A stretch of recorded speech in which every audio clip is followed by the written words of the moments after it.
नमस्कार। कभी कभी ना सबसे गहरी बातें सबसे सीधी सादी कहानियों में छिपी होती हैं। तो आज हम एक ऐसी ही कहानी की परतों को खोलेंगे। ये कहानी है एक लड़के और एक नीले पंख की, और ये हमें जिज्ञासा, सही चुनाव करने और अपने आसपास की दुनिया से जुड़ने के बारे में बहुत कुछ सिखाती है। तो चलिए इस सफर की शुरुआत करते हैं। एक समय की बात है। ये शब्द सुनते ही हम सब जानते हैं कि कुछ खास शुरू होने वाला है ना? ये शब्द हमें एक ऐसी दुनिया में ले जाने का वादा करते हैं जहां कुछ भी हो सकता है। तो कहानी का पहला हिस्सा है एक जिज्ञासु मन, और यहीं हमारी मुलाकात होती है कहानी के हीरो अर्जुन से। लेकिन अर्जुन को जो चीज़ खास बनाती है उसकी ताकत या कोई पद नहीं, बल्कि उसका जिज्ञासु मन है। तो सवाल उठता है कि आखिर ये अर्जुन है कौन? जैसा कि हम आगे देखेंगे, उसकी सबसे बड़ी शक्ति कोई हथियार या तलवार नहीं, बल्कि उसकी कभी न खत्म होने वाली जिज्ञासा है। कल्पना कीजिए, हरे भरे पहाड़ों के बीच बसा एक छोटा सा प्यारा सा गांव। यहीं रहता था अर्जुन। पर उसकी दुनिया सिर्फ गांव तक ही सीमित नहीं थी। उसका मन तो हर जगह घूमता था। उसे हर चीज के बारे में सवाल पूछना पसंद था। आसमान नीला क्यों है, नदियां बहकर कहाँ जाती हैं, और सबसे मजेदार कि लाइन में चलती हुई चींटियां आखिर एक दूसरे से क्या कहती होंगी। और अब कहानी में आता है एक मिस्टीरियस ट्विस्ट, एक छोटी सी बिल्कुल अनपेक्षित खोज जो अर्जुन के एक आम से दिन को एक असाधारण सफर की शुरुआत में बदल देती है।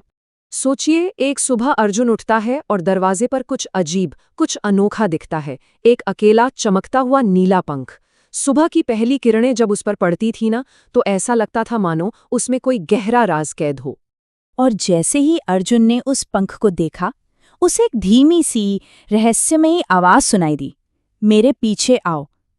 ये एक तरह का न्योता था, एक अनजाने सफर पर निकलने का।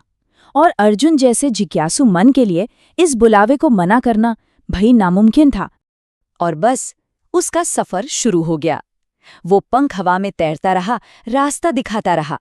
पहले तो गांव के लहलहाते खेतों के बीच से, फिर एक छोटी सी कलकल करती नदी के पार, और आखिरकार उसे ले गया एक घने अनजाने जंगल के अंदर। अब हम पहुंचते हैं जंगल की गहराइयों में, जहां सूरज की रोशनी भी मुश्किल से जमीन तक आती है।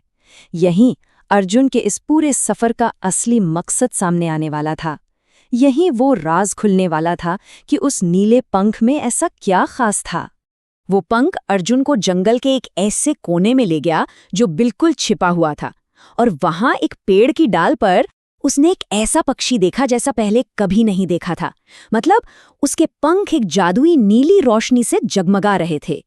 अर्जुन तो हैरान रह गया, एक पक्षी, और वो भी इंसानों की तरह बात कर रहा है। पक्षी ने उसे समझाया कि वो हर किसी से बात नहीं करता, वो सिर्फ उन्हीं से बात करता है जिनका दिल जिज्ञासा और दया से भरा हो। मतलब ये कोई जादू टोना नहीं था, ये तो अर्जुन के अच्छे स्वभाव का इनाम था।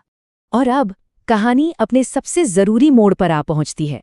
अर्जुन को अब एक ऐसा फैसला लेना है, एक ऐसा चुनाव करना है जो सिर्फ उसकी ही नहीं, बल्कि उसके आसपास की पूरी दुनिया की किस्मत बदल सकता है। उस जादुई पक्षी ने अर्जुन को एक तोहफा दिया, एक इच्छा पूरी करने का मौका, पर साथ में एक चेतावनी भी दी कि जो भी मांगना बहुत सोच समझ कर मांगना। अब जरा सोचिए, इस पल में अर्जुन के सामने दो रास्ते थे। एक रास्ता था जहां वो अपने लिए कुछ भी मांग सकता था, ढेर सारे खिलौने, मिठाइयाँ, सोना, जो मन चाहे। लेकिन अर्जुन ने एक बिल्कुल अलग रास्ता चुना, एक ऐसा रास्ता जो खुद के लिए नहीं था। उसने क्या मांगा? उसने मांगा कि वो प्रकृति की भाषा को समझ सके, ताकि वो उसकी बेहतर देखभाल कर सके। ये कितनी निस्वार्थ इच्छा थी, है ना? ये दिखाती है कि असली खजाना चीजों में नहीं, बल्कि समझदारी और जिम्मेदारी में होता है। तो अर्जुन के इस समझदारी भरे फैसले का नतीजा क्या निकला? उसे असल में तोहफे में क्या मिला? चलिए देखते हैं। पक्षी ने जैसे ही अपने पंख फड़फड़ाए, मानो एक जादू सा हो गया। अर्जुन के लिए दुनिया ही बदल गई। पूरा का पूरा जंगल जैसे जिंदा हो उठा। अब वो पेड़ों की सरसराहट को, उनकी फुसफुसाहट को सुन सकता था। नदी के बहने में उसे एक गीत सुनाई देता था। हवा की कहानियों को वो महसूस कर सकता था। और इस नई समझ के साथ अर्जुन सिर्फ एक लड़का नहीं रहा, वो अपने गांव का एक छोटा सा पर बहुत जरूरी प्रकृति रक्षक बन गया। और उसने ये ज्ञान सिर्फ अपने तक नहीं रखा, बल्कि सबको सिखाया कि कैसे हम अपने आसपास की दुनिया की देखभाल कर सकते हैं। तो इस छोटी सी कहानी से हमें क्या बड़ी बातें सीखने को मिलती है। पहली, जिज्ञासा, यही वो चीज़ है जो हमें नए रास्तों पर ले जाती है। दूसरी, दयालुता, जो हमें दुनिया से जोड़ती है। और तीसरी, कि जब हम अपने लिए नहीं, दूसरों के लिए कुछ चुनते हैं, तभी हमें असली ज्ञान मिलता है और उसके साथ आती है जिम्मेदारी। और कहानी का अंत इसी खूबसूरत सोच के साथ होता है।